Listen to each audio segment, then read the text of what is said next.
Assalamualaikum warahmatullahi wabarakatuh. Perkenalkan, nama saya Syakira Dwi Andani dari Universitas Islam Syekh Yusuf Tangerang, Fakultas Ilmu Sosial dan Ilmu Politik, Prodi Ilmu Komunikasi kelas 2B dengan NIM 2101030061. Di sini saya akan memenuhi tugas mata kuliah Filsafat Komunikasi, yang dimana saya akan membahas mengenai viralnya seorang ibu yang tengah memperjuangkan ganja medis untuk dilegalkan karena anaknya tengah mengidap lumpuh. Jadi dalam berita ini seorang ibu menuliskan sebuah surat yang ditujukan kepada MK agar ganja ini dilegalkan sebagai pengobatan, dan salah satunya sebagai pengobatan untuk anak yang tengah mengidap lumpuh otak. Nah, seorang ibu ini ramai aksinya karena disorot netizen lantaran ia membawa tulisan berisi tuntutan kepada Mahkamah Konstitusi di tengah acara Car Free Day pada Minggu tanggal 26 bulan 6 2022. Nah, juga ganja medis ini berita viralnya seorang ibu ini menuai pro dan kontra dari beberapa warganet dan juga dari aparat negara, yang dimana memang ganja ini yang kita ketahui masih ilegal untuk negara kita sendiri, negara Indonesia. Larangan tentang penggunaan ganja untuk kepentingan medis sebagai tertuang dalam Undang-Undang Nomor 35 Tahun 2009 tentang narkotika, yang dimana undang-undang tersebut digugat ke MK sebagai permohonan supaya MK membatalkan pasal yang membuat larangan penggunaan narkotika golongan 1 untuk kepentingan pengobatan. Gimana sih menurut teman-teman berita tentang ganja medis ini dilegalkan? Pasti berita ini menuai pro dan kontra. Nah, juga saya membaca sebuah berita di mana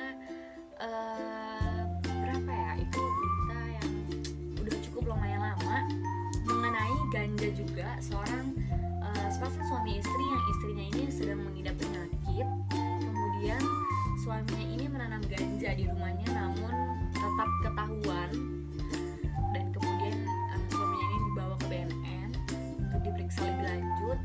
Kemudian ketika suaminya ditahan dan si istrinya kan tidak mendapatkan ganja sebagai pengobatan ya, karena suaminya sudah sedang tertahan, yang biasa di mana suaminya ini memberikan ganja kepada istrinya sebagai pengobatan agar ia tidak merasa terus-terusan sakit. Ketika suaminya ditahan, ini juga istrinya tuh tidak lama meninggal karena ia tidak mendapatkan ganja tersebut sebagai penahan rasa sakitnya. Kalau dari saya sendiri, saya pro dengan dilegalkannya ganja medis, karena kita ketahui kita mempunyai hak sepenuhnya lahir dan batin. Hak ini dimana kita hak langsung dari Yang Maha Pencipta kepada kita, yang diberikan dari kita lahir di bumi, atau mungkin sebelum kita lahir di bumi, yang dimana hak ini semua manusia itu akan mendapatkan utuh haknya langsung, dimana hak kita untuk hidup dan bebas. Nah, hak untuk hidup, dimana seorang ibu yang telah viral ini yang bernama Ibu Santi telah memperjuangkan ganja medis untuk kesembuhan anaknya, yang dimana nyawa anaknya itu memang nomor 1 ya. Dan juga Ibu Santi ini melakukan aksinya membawa poster bertuliskan "Tolong, anakku butuh ganja medis" di acara Car Free Day yang bertepatan di Bundaran HI Jakarta pada Minggu 26 bulan 6 2022. Aksinya juga viral di media sosial. Selain Santi, gugatan uji materi undang-undang narkotika juga dilayangkan 2 orang ibu yang buah hatinya menderita pneumonia dan epilepsi.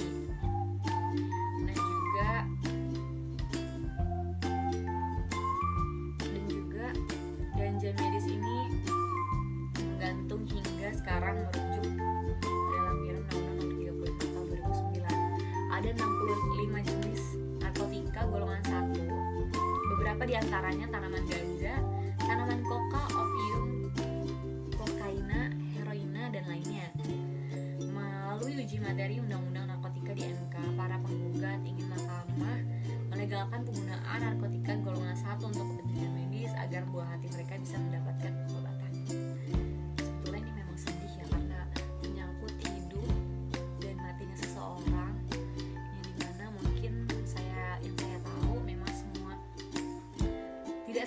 obat itu dapat ampuh atau berhasil dalam sebuah pengobatan yang sedang dilaksanakan. Saya pro sih dengan melegalkannya ganja medis ini karena demi keselamatan seseorang ya, dimana manusia juga mempunyai hak untuk hidup, hak untuk bebas ya, walaupun memang ganja ini masih ilegal.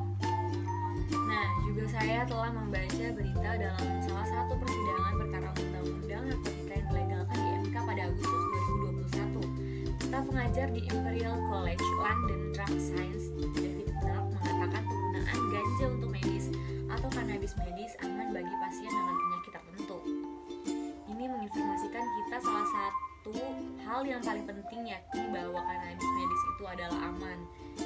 Nah, sebetulnya memang di beberapa negara ini ganja medis ini sudah dilegalkan dan sudah diuji bahwa keefektifannya dalam pengobatan beberapa penyakit, yaitu salah satunya penyakit yang kerap dan lagi dirasakan oleh anak Ibu Santini yang bernama Pika. Itu mungkin di luar negeri memang sudah terbukti ampuh. Dan juga di sini dituliskan bahwa di sejumlah negara ganja memang dilegalkan. Nah, betul kan? Untuk kepentingan medis, misalnya di Jerman, Italia, Belanda, Amerika Serikat, Kanada, Israel, dan Australia. Menurut data yang dikumpulkan oleh banyak negara, sangat sedikit dampak buruk atau masalah yang ditimbulkan dari penggunaan ganja sebagai obat medis. Nah, juga David mengujar bahwa kanabis medis ini telah menjadi bagian dari praktik pengobatan di sejumlah signifikan negara yang sudah banyak sekali pasien yang mendapatkan resep semacam itu. Kenapa ya di Indonesia? Sedangkan di beberapa negara lainnya ganja medis ini sudah dilegalkan dan terbukti ampuh untuk beberapa penyakit. Salah satunya penyakit yang kerap lagi dirasakan oleh mereka ini. Kemudian dari berita tersebut kita juga tidak bisa memungkiri karena menuai pro dan kontra ya. Pronya tadi saya memang setuju dengan dilegalkannya karena untuk pengobatannya. Namun di sini ada kontranya nih teman-teman. Nah, saya juga membaca di berita ini dituliskan dalam sidang lainnya, Guru Besar Farmakologi Universitas Indonesia Rianto Setiabudi tidak setuju jika ganja dilegalkan untuk pengobatan.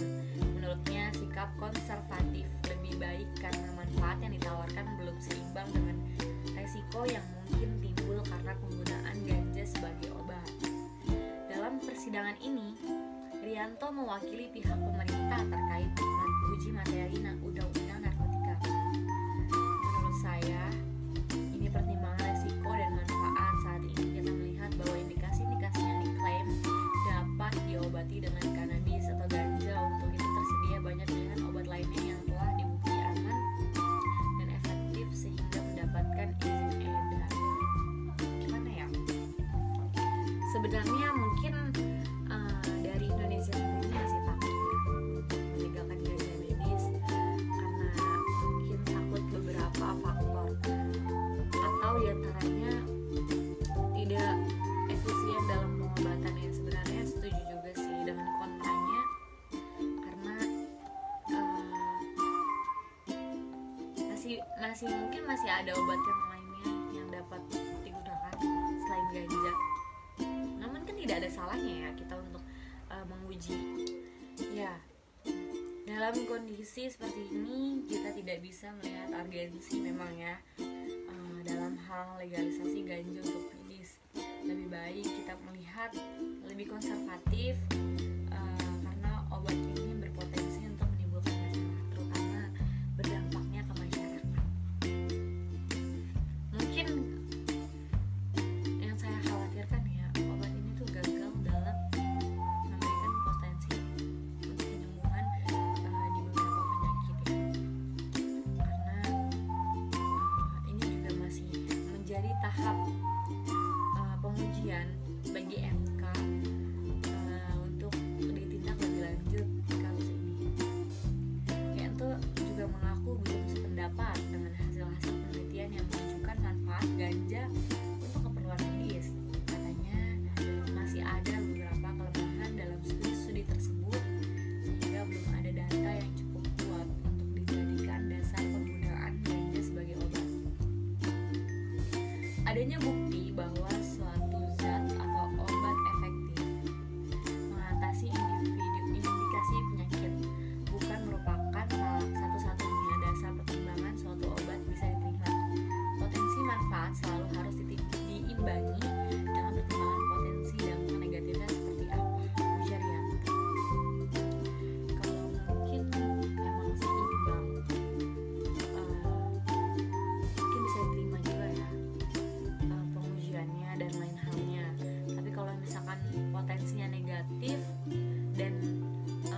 untuk mengatakan tidak dilegalisasikan, karena bisa berdampak bagi banyak masyarakat, dan salah satunya juga Bung Santi ini.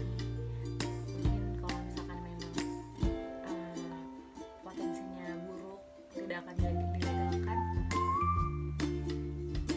ya memang betul sih sebenarnya sih, karena daripada berdampaknya banyak ke masyarakat, atau mungkin gini, misalkan apa ya, banyak nih mungkin misalkan selain Ibu Santi yang memperjuangkan ganja untuk dilegalkan ini, dan mungkin MK asal melegalkan aja gitu tanpa memikirkan dampaknya, ya pasti kan mereka juga kena hukum yang berat ya. Jadi Yanto juga melanjutkan bahwa kalau keseimbangan mungkin masih bisa kita terima, tapi kalau misalnya potensi dampak negatif keamanan yang lebih besar, kita terpaksa mengatakan tidak, walaupun bisa dikatakan dia punya efektivitas. Ya, betul.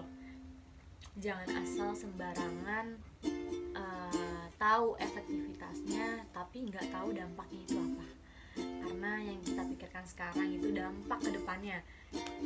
Seperti contohnya saya mengambil sedikit mengenai bahaya rokok ya, kita nggak tahu dampaknya, memang dampaknya tidak kita rasakan sekarang, tapi mungkin di beberapa tahun nanti.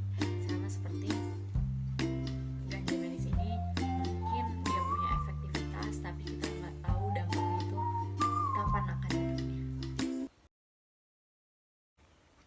Mungkin segitu saja yang dapat saya jabarkan sedikit mengenai ganja medis ini untuk dilegalkan, dan seorang perjuangan ibu ya yang kerap sedang memperjuangkan pelegalan ganja medis ini kepada MK. Sekian dari saya, kurang lebihnya mohon maaf. Wassalamualaikum warahmatullahi wabarakatuh. Dadah.